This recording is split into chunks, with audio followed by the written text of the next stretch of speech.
Hello, my name is Erika Smith, and I'm presenting a video, My Professional Dispositions for Class EDU 525, Grand Canyon University, Professor Hensey. What dispositions do you possess that you think will make you a successful teacher? The disposition I possess that will help me to become a successful teacher is dedication, compassion, and high expectations. As an educator, I will be committed to the profession of teaching and learning. Being on time and in attendance daily is a must to ensure I am giving the students the best me. There is always more to know. As a dedicated educator, I'm also a lifelong learner. Being compassionate, I will meet and greet each student every day. I will get to know all my students beyond the academic picture, meaning knowing some of their interests they have outside of school. Students will do their best for teachers who they feel genuinely care about them. Having a high expectations for our students is encouraging them to always do their best. Knowing students and their interests and abilities. For example, knowing what subjects they like and dislike, knowing their strengths and weaknesses. Always including students in the goal planning for the classroom and using that knowledge to individualize instruction for each student. What dispositions do you need to work on before you enter the classroom as a first-year teacher? Provide an example and how you plan to uphold these dispositions in the classroom.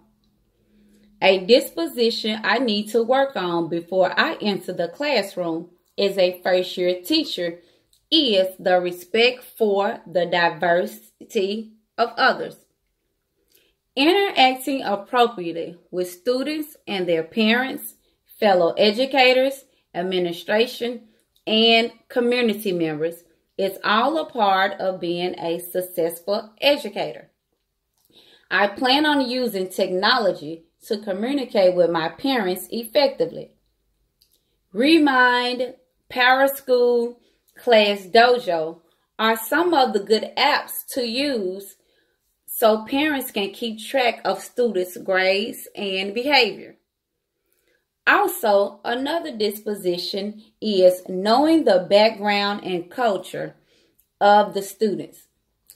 So it's imperative for me to understand and know the culture and the background of the students so I can relate to all their needs academically, socially, and emotionally. How do the disposition demonstrate your ability to understand the other's cultures, genders, and learning differences, to build stronger relationships with students and family? How do potential bias affect teaching?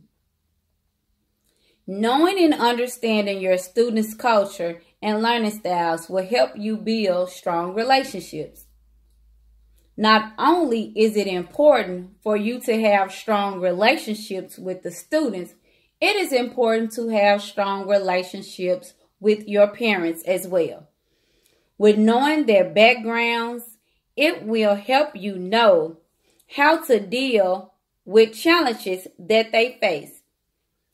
Being biased can affect teaching in a negative way. It's important not to be biased. Teachers should be fair to everyone.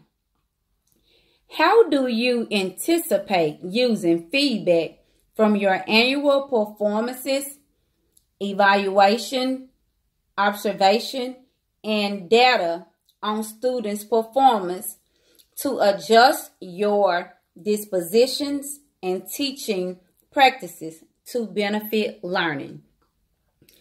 I will use the feedback from my annual performance evaluations to help me grow. Knowing the area that I need more growth in will help me choose what professional development classes I need to attend. My observations will help me know if I'm not teaching correctly, and using the students' data will help me understand what I need to teach and what the students need to work on or areas they need to work on individually. It will also help me know how to group my students based on their performance level.